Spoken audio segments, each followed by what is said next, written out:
और बड़ी खबर इस वक्त की यह है कि 26 जनवरी को दिल्ली हिंसा पर सुप्रीम कोर्ट ने एक बहुत बड़ा बयान दिया है। सुप्रीम कोर्ट ने कहा कि हम दखल नहीं देंगे। सुप्रीम कोर्ट ने साफ कर दिया है कि कोर्ट किसी भी प्रकार का कोई दखल नहीं देगा।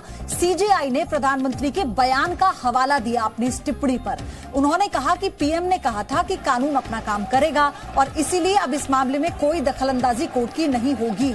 तो ऐसे में हम नहीं चाहते इसमें दखल देना, सीजेआई ने यह साफ कर दिया है। तो ये इस वक्त की बड़ी खबर आपको बता दें, क्योंकि सुप्रीम कोर्ट ने दखल से इनकार कर दिया है। 26 जनवरी पर हुई हिंसा मामले को लेकर जो याचिका दायर की गई थी सुप्रीम कोर्ट में, उसी पर सुनवाई करते हुए सुप्रीम कोर्ट ने साफ कर दिया कि किसी भी प्रकार की दखलंदाजी इसमें कोर्ट इसलिए नहीं करेगा।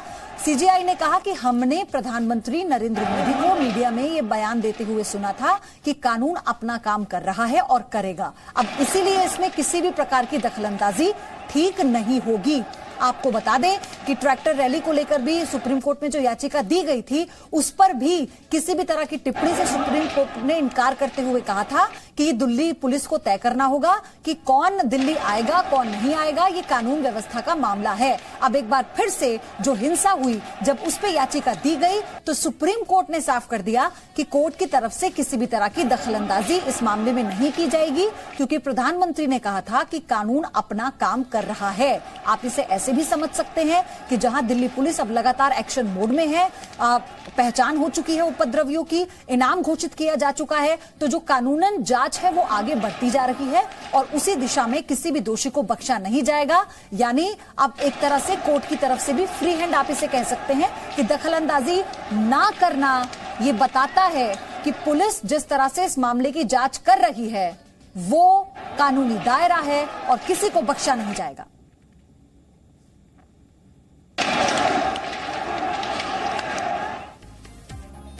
एक तरफ तो दिल्ली हिंसा पर सुप्रीम कोर्ट का दखल से इनकार हो चुका है। सीजेआई ने कहा कि हमने मीडिया में प्रधानमंत्री का बयान देखा, उन्होंने कहा था कानून अपना काम करेगा। वहीं दूसरी ओर पॉप स्टार रिहाना के ट्वीट पर विदेश मंत्रालय का बयान आया है। यह भी बड़ी खबर है इस वक्त की। मंत्रालय का बयान आया है और यह कहा गया कि ऐसे बयान ना तो सटीक और ना ही जिम्मेदारान हैं। विदेश मंत्रालय ने तमाम बड़ी हस्तियों पर ऐसे किसी भी स्टेटमेंट या टिप्पणी करने से परहेज करने की अपील की है और साथ ही ये सख्त चेतावनी कि सनसनी फैलाने की कोशिश सही नहीं है, ऐसा नहीं करना चाहिए। यानी पॉप कलाकार रिहाना के ट्वीट पर विदेश मंत्रालय ने सख्त चेतावनी दी है कि सनसनी फैलाना किसी भी तरह से जायज नहीं है, ऐसी कोशिश बड़ी हस्तियों को नहीं करनी चाहिए। एक और बड़ी खबर इसी बीच आपको बता दें, विपक्ष ने राज्यसभा में दिल्ली हिंसा की निंदा की है। गुलाम नबी आजाद ने राज्यसभा में कहा है कि ये सही नहीं है। 26 जनवरी को हुई हिंसा की निंदा करते हुए गुलाम नबी आजाद ने कहा, लाल किले पर हिंसा बर्दाश्त नहीं की जाएगी। सरकार कृषि कानून वापस ले। आप सोचिए कि राज्यसभा में एक तरफ खबर यह आई थी कि पक्ष और विपक्ष चर्चा के लिए सहमत हो गए हैं और 15.5 घंटे तक इस पर चर्चा का समय बढ़ा दिया गया है, लेकिन इसके बावजूद भी कांग्रेस नेता गुलाम नबी आजाद ये कहते हैं कि सरकार कानून वापस ले। यानी जो सुर पहले कांग्रेस के वही सुर अभी है, तो फिर चर्चा कैसे होगी। किसानों से लड़ाई सही नहीं है, ये भी गुलाम नबी आजाद ने कहा। कई बातें उन्होंने कही कि जो लोग गुम हैं, प्रधानमंत्री से मैं अपील करता हूं कि वो कमेटी बनाए ताकि लोगों को ढूंढा जा सके। हम आपको सुनवाते हैं राज्यसभा में आज गुलाम नबी आजाद ने क्या कहा। तो मेरी सरकार से ये विनती है कि आप इन तीनों बिल को वापस ले ले।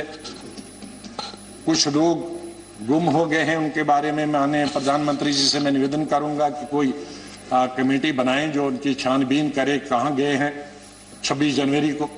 या मैं 26 जनवरी का उल्लेख किए बगैर नहीं रह सकता हूं। हम जितनी भी निंदा और जितनी भी निंदा की जा सकती है, हम और हमारी पार्टी उसकी निंदा करती है, पूरी विपक्ष निंदा करता कि जो भी लाल किले पे हुआ वो बिल्कुल नहीं होना चाहिए। वो लोकतंत्र के खिलाफ है, डेमोक्रेसी के खिलाफ है।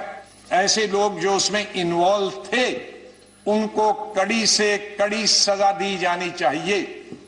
लेकिन मैं साथ में यह भी कहना चाहता हूं कि जो निर्दोष जो किसान लीडर्स निर्दोष, उनके खिलाफ उनको इंप्लीकेट करने के, उनको फंसाने की बिल्कुल न कोशिश किया जाए, फिर उस पर दूसरा आंदोलन होगा।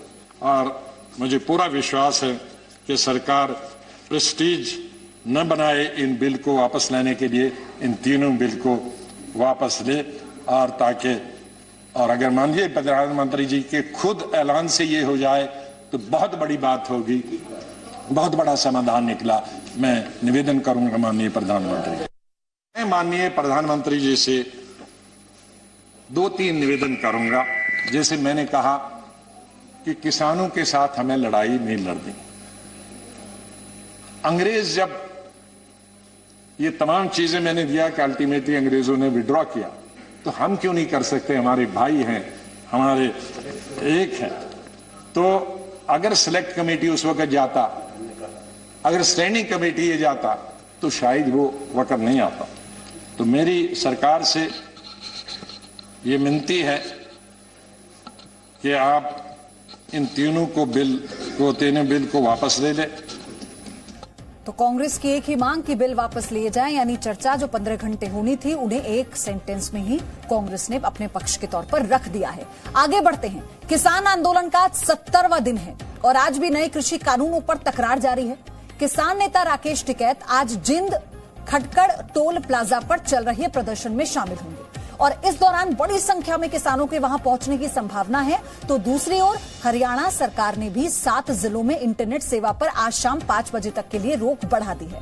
और इन सब के बीच इस आंदोलन को अब मिला है इंटरनेशनल पॉप स्टार रिहाना का समर्थन। लेकिन सवाल यह है कि रिहाना का किसान आंदोलन में काम क्या है? क्या रिहाना ने आंदोलन के नाम पर दिल्ली में हुई हिंसा को देखा है?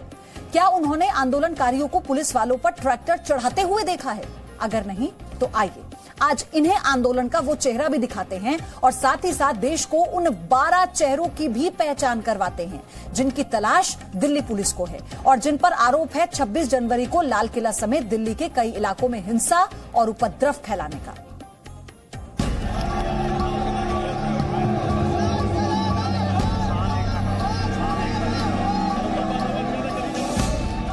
जिन तस्वीरों ने देश को शर्मसार कर दिया, जिन तस्वीरों ने किसान आंदोलन को बदनाम कर दिया, गणतंत्र के हर गुनहगार का होगा हिसाब। अब होने लगी आरोपियों की पहचान। दिल्ली के 12 मोस्ट वांटेड। 26 जनवरी पर दिल्ली की आईटीओ से लेकर लाल किले तक हिंसा की ऐसी तस्वीर न देश ने पहले कभी देखी थी और न कभी देखना चाहेगा। लेकिन पूरे देश की एक ही ख्वाहिश है कि इस हिंसा का हर गुनहगार जल्द से जल्द सलाखों के पीछे पहुंच जाए। और आप भी पहचान लीजिए उन चेहरों को जिसकी दिल्ली पुलिस को शिद्दत से तलाश है।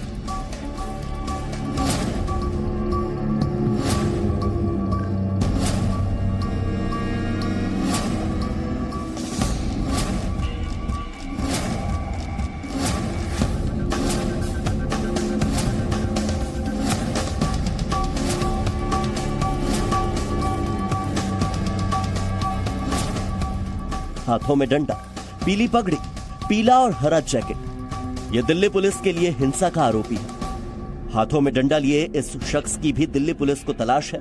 दिल्ली पुलिस ने ऐसे एक नहीं बल्कि 12 चेहरों की पहचान कर ली है जिन्हें 26 जनवरी को हुई हिंसा का आरोपी माना जा रहा है। दिल्ली पुलिस की क्राइम ब्रांच की टीम 26 जनवरी से ही जांच में जुटी है। क्राइम ब्रांच को जांच के दौरान कई वीडियोस मिले और उन्हीं के सहारे अब पुलिस हर गुनहगार की पहचान में जुटी है।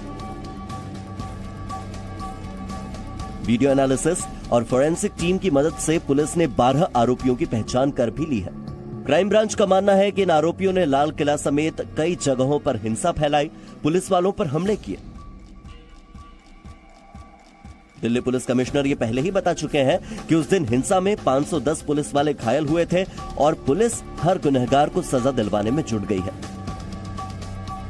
कि हमें 1000 से ज्यादा भी वीडियो फुटेजेस मिले हैं, ईमेल्स मिले हैं, बहुत सारे पिक्चर्स मिले हैं।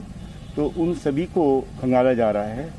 उन सभी से एफआरएस के माध्यम से, वीडियो एनालिसिस के माध्यम से हम उसको छानबीन कर रहे हैं और जिसका भी इसमें सम्मिलित है उसके खिलाफ कानूनी प्रक्रिया जरूर शुरू होगी। सबको ये बात का जानकारी होना चाहिए कि कानून आखिरकार सबसे बड़ा है। दिल्ली से लेकर पंजाब तक पुलिस आरोपियों को ढूंढ रही है। लाल किले पर धार्मिक झंडा फहराने वाले दीप सिद्धू की भी तलाश में छापेमारी की जा रही है। वहीं वीडियो के जरिए गुनहगारों की पहचान होने लगी है। पुलिस का कहना है कि अभी तो सिर्फ 12 आरोपियों की तस्वीर वीडियो के सहारे निकाली गई है, लेकिन अभी कई और दंगाइयों के चेहरे बेनकाब होने बाकी हैं। दिल्ली से संवाददाता नीरज गौड़ के साथ ब्यूरो रिपोर्ट, जी मीडिया। तो किसान आंदोलन का आज 70वां दिन है और किसान दिल्ली के बॉर्डर पर डटे हुए हैं। इस बीच दिल्ली पुलिस ने टीकरी बॉर्डर पर सड़क पर कीले बिछा दी हैं। हमारे संवाददाता अमित भारद्वाज की रिपोर्ट देखिए। देश की राजधानी के बॉर्डर्स पर पिछले 70 दिनों से किसान कृषि सुधार कानून के विरोध में बैठे हैं। हालांकि ये विरोध प्रदर्शन शांतिपूर्ण था, लेकिन ट्रैक्टर परेड के दौरान 26 जनवरी को रिपब्लिक डे में ट्रैक्टर परेड के दौरान हिंसा की गई। असामाजिक तत्वों ने किसानों के बीच में घुसकर वहां पर पूरी दिल्ली में कोहराम मचाया, पुलिस के साथ भी मारपीट की और पूरे जो कि लॉ एंड ऑर्डर सिचुएशन थी उसको खराब किया। हालांकि वादा किया गया था कि ये शांतिपूर्ण ढंग से रहेगा, यहां पर कोई भी विवाद नहीं होगा। उसके बावजूद इतनी हिंसा फैलाई गई देश की राजधानी दिल्ली में, वो भी 26 जनवरी के दिन। उसके बाद अभी किसानों ने आह्वान किया है कि 6 तारीख को चक्का जाम करेंगे। दिल्ली पुलिस अब किसी भी तरह का कोई भी जो है वो कोताही नहीं बरतना चाहती है। इसके लिए सब जगह सुरक्षा बढ़ा दी है, चाहे वो टिकरी बॉर्डर हो, चाहे वो सिंगू बॉर्डर हो, चाहे वो गाजीपुर बॉर्डर हो। हर जगह आपको जो पत्थर के बैरिकेडिंग्स दिखाई देंगे, उसमें सीमेंट भरा गया है, वहां पर कीलें लगाई गई हैं। और अब जो है जैसे कि देश के बॉर्डर्स पर जो है इंटरनेशनल बॉर्डर्स पर बार्बर्ड वायर्स लगाई जाती हैं, कटीले तार लगाए जाते हैं, वैसे ही अब यहाँ पर कटीले तार भी लगाए जाते हैं। यहाँ देख सकते हैं कि आप कटीले तार लग रहे हैं, पूरी तरफ से जो है उसको सील कर दिया गया है और हर तरफ आपको दिखाई देगा कि सुरक्षा के लिए जो सीआरपीएफ की आरएएफ टीम है, रैपिड एक्शन फोर्स, और जो सीआरपीएफ की अगली टुकड़ियां, दिल्ली पुलिस के जो जवान है, वो सब लगे हुए हैं। हरियाणा के जींद में आज महापंचायत है और जींद पहुंचे हैं किसान नेता राकेश टिकैत। जींद समेत 7 जिलों में इंटरनेट सेवा पर रोक बढ़ा दी गई है। आज शाम 5 बजे तक के लिए लगाई गई इस रोक को बढ़ाया गया है।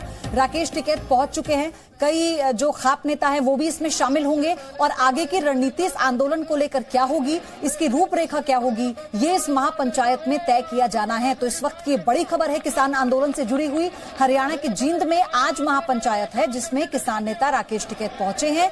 जींद समेत 7 जिलों में इंटरनेट सेवा पर रोक लगी हुई थी, जिसे आज शाम 5 बजे तक के लिए सुरक्षा के लिहाज से बढ़ा दिया गया है। तो ये बड़ी खबर है, राकेश टिकैत का वहां पहुंचना, कई और खाप नेताओं का इस पंचायत में मौजूद होना, ये संकेत है कि आगे की रणनीति इस आंदोलन को लेकर क्या होनी है, इस पर इस महापंचायत में चर्चा होगी। और इसी के साथ जो रूपरेखा है पूरे आंदोलन की, क्योंकि राकेश टिकैत तमाम राज्यों के किसानों से दिल्ली कूच का आह्वान कर चुके हैं। क्या कहा राकेश टिकैत ने, वो सुनवा देते हैं आपको। ये तो पूरे देश भर में मीटिंग होगी, नहीं तो इस तरह की मीटिंग अभी बीच में हम मध्य वहाँ गए थे, महाराष्ट्र गए, आज यहाँ पर प्रोग्राम है। ये तो पूरे देश भर में मीटिंग चलेगी। जो 40 लोग हैं या और लोग हैं तो वे सब मीटिंगें करेंगे, अब अपने स्टेट में करेंगे। मजबूत किलेबंदी है ना, यही किलेबंदी जो गोदाम बनेंगे अनाज की, उसके चारों तरफ लगेगी और लोग बाहर भूख से तड़पते रहेंगे और ये किलेबंदी रहेगी। ये उसका एक नमूना है। ये किलाबंदी एक नमूना है। जब हमारा अनाज तिजोरी में बंद हो जाएगा तो उसके बाहर इसी तरह की किलेबंदी होगी। उसको कैसे भेद पाओगे, ये है। तो राकेश टिकैत जींद पहुंच चुके हैं और उनका साफ तौर पर कहना कि पूरे देश भर में ऐसी पंचायत होगी। Presenting B News app available on Google Play and App Store. Download it now.